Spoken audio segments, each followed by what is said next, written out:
নমস্কার বন্ধুরা, welcome to my channel. আজকে আমি তোমাদের জন্য নিয়ে এসেছি এই 3টে সুন্দর রাখির আইডিয়া। তো চলো শুরু করা যাক। প্রথম যে দুটো রাখি আমি বানিয়েছি সেই দুটো কিন্তু আমি সুপার ক্লে দিয়ে বানিয়েছি, কারণ আমরা সবাই জানি সুপার ক্লে খুবই সস্তা এবং এখন প্রায় 30-40 টাকায় পাওয়া যায়। তো সুপার ক্লেটাকে ভালো করে মেখে নিয়ে আমি একটা ডোরেমন আর একটা প্যান্ডার রাখি বানিয়েছি। খুবই সহজ প্রসেসে আমি দেখানোর চেষ্টা করেছি, তাও যদি তোমাদের কোনো ডাউট থাকে তোমরা অবশ্যই আমায় কমেন্ট করে জানাতে পারো। এইভাবে হয়ে যাবে আমাদের প্রথম দুটো রাখি। এবার চলো যাওয়া যাক নেক্সট রাখিতে।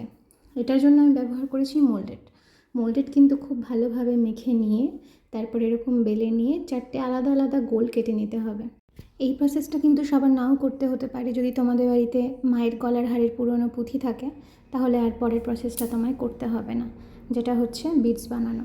আমার কাছে ছিল না, তাই আমি মোল্ডেড দিয়ে বিডস বানিয়ে নিয়েছি। এরপর একে একে ইভিল আইয়ের যে কালারগুলো হয় সেই কালারে আমি সমস্তটা কালার করে নেব। আর দুটো রিলের সুতো আমি এরকম পেঁচিয়ে একটা সুতো তৈরি করে নিয়ে একে একে বিডস আর ইভিল আই সবটা লাগিয়ে নিয়েছি। এখানে আমি এটাও একটা এক্সট্রা স্টেপ দিয়েছি, আমার মনে হচ্ছিলো ফাঁকা লাগছে তাই। পরবর্তী রাখিতে চলে এলাম। এরপরে ওই মোল্ডেডেরই এরকম লম্বা লম্বা দড়ি পাকিয়ে নিয়ে আমি একটা ওম শেপ দিয়ে নেব। এটা হচ্ছে তাদের জন্য যারা সিম্পল রাখি পছন্দ করে। ওম শেপটা দেওয়ার পরে আমি একে একে এরও বিডসগুলো বানিয়ে নেব, কিন্তু এর বিডসগুলো আমি কিন্তু রুদ্রাক্ষের শেপে রেখেছি। রুদ্রাক্ষটা কীভাবে বানিয়েছি সেটা একটু দেখে নাও ভালো করে। এরপরে একে একে আমি সমস্তটা কালার করে নেব। কালার করার পরে মনে রাখবে সমস্ত রাখি কিন্তু অবশ্যই বার্নিশ করে নেবে, না হলে ধুলো পড়ে যেতে পারে, নোংরা হয়ে যেতে পারে। তোমরা জানিও তোমাদের এই ভিডিওটা কেমন লাগলো, কোনো হেল্পফুল হলো কি না।